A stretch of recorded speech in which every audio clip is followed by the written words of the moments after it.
how can we know what the frequency is of a spring mass system? In this video, I'm going to show you how we come to that conclusion that the frequency of the spring mass system is square root of K over M. And I will also do a quick example problem. So let's say we've got a spring mass system like this. So it's with no friction. So we've got no friction here. Here's the mass. This is a spring with spring constant K. It oscillates between positive amplitude and negative amplitude. And here's its resting spot 0. So we're going to measure X as deviations either in the positive direction or in the negative direction from the resting state position. So if we pull this to one side and then let it go, we're going to see that it oscillates. And what I want to do is look at what that's going to look like in time. And so if we do that, it's going to look like this. So we pulled it over at position positive A and we let the mass go, and then the spring pulls it back and it goes to this way, compresses the spring, and then it goes out again. And if there's no friction, it'll just keep doing this forever.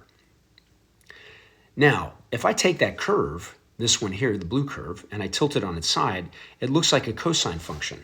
It's oscillating between positive amplitude and negative amplitude like this, and the cosine function starts out at a positive value. So the position X as a function of t is given by the total amplitude times the cosine of omega t. The thing we're after in this video is what's this omega? How do we understand what that is? Now, I could start it at a different position too. If I just started the position here, or well, let's say here, and then I saw it go positive in its amplitude, and then it went negative in its amplitude, I would just have a sine curve. So these curves are exactly the same in terms of their frequency and their period and their amplitude. Is just that they start at different points. So the sine curve starts out at 0. So either one of these is going to be a decent description of the oscillation of the system.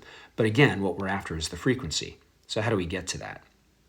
Well, if we have a cosine curve, like the one shown here, then one way of thinking about that is to say that we've got a unit circle with radius A. So it's got a radius of A, and it's basically got this unit vector of A, and it's kind of orbiting around like that in the positive direction.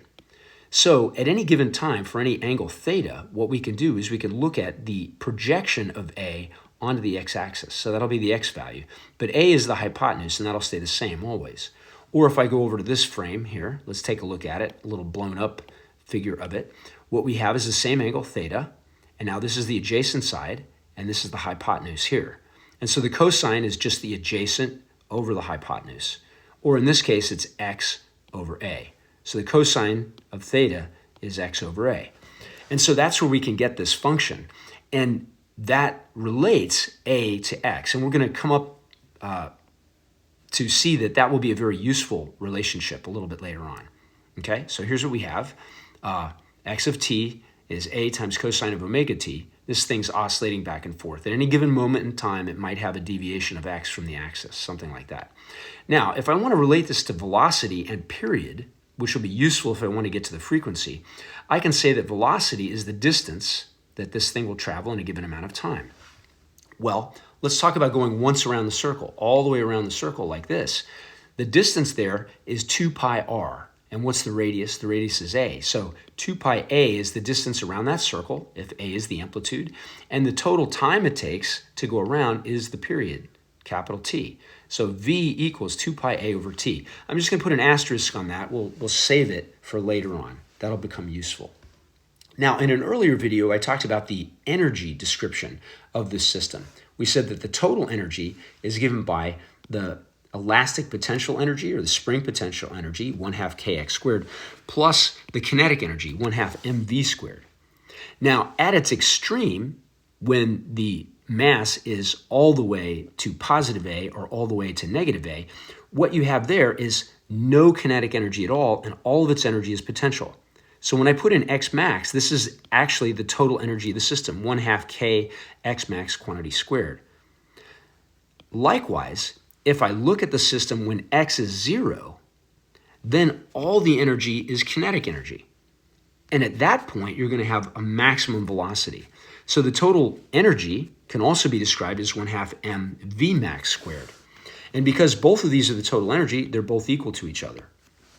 And now what I can do is cancel the 1/2s on each side and basically divide both sides by m, and I get something like this. K over m times x max squared equals v max squared. Now what I'm going to do is solve for v max because I want to bring it back to this relationship up here where I have the asterisk. So let's solve for Vmax by taking square roots. I take square roots of both sides. I get square root of k over m times x max equals Vmax. All right. And what we recognize is that x max, that's the maximum x excursion, is actually just the amplitude, a. So I can plug that in there.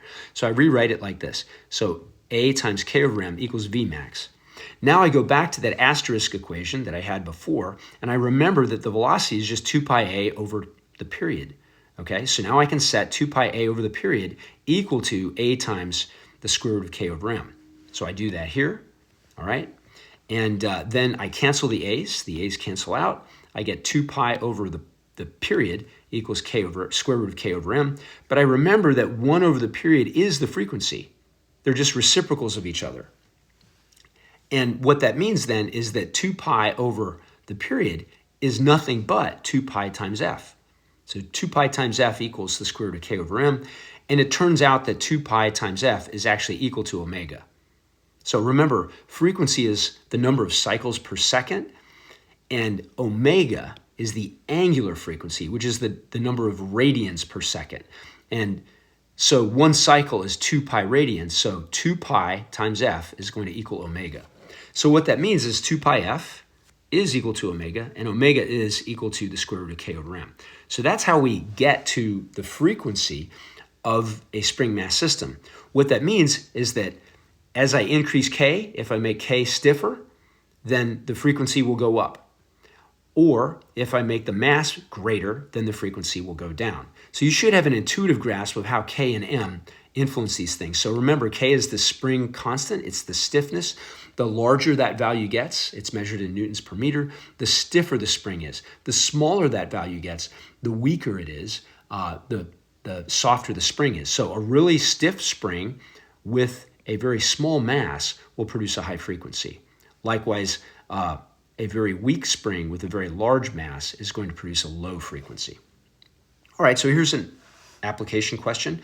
What is the spring constant in newtons per meter if we have a 5 kilogram mass and it completes 3 cycles in 8 seconds?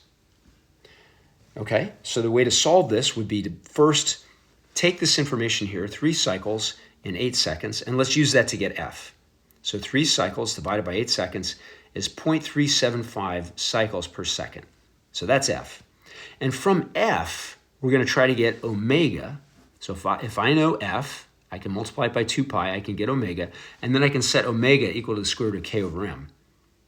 And from that, hopefully I can set up an equation where I can get k, which is what the question's asking for. So let's do it.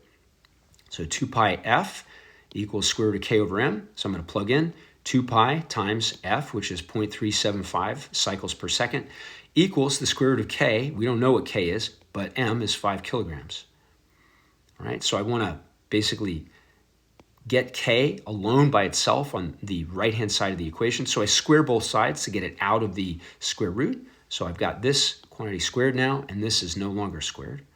And now I multiply both sides by 5 kilograms, like that, punch it all in, and I get 27.75 newtons per meter.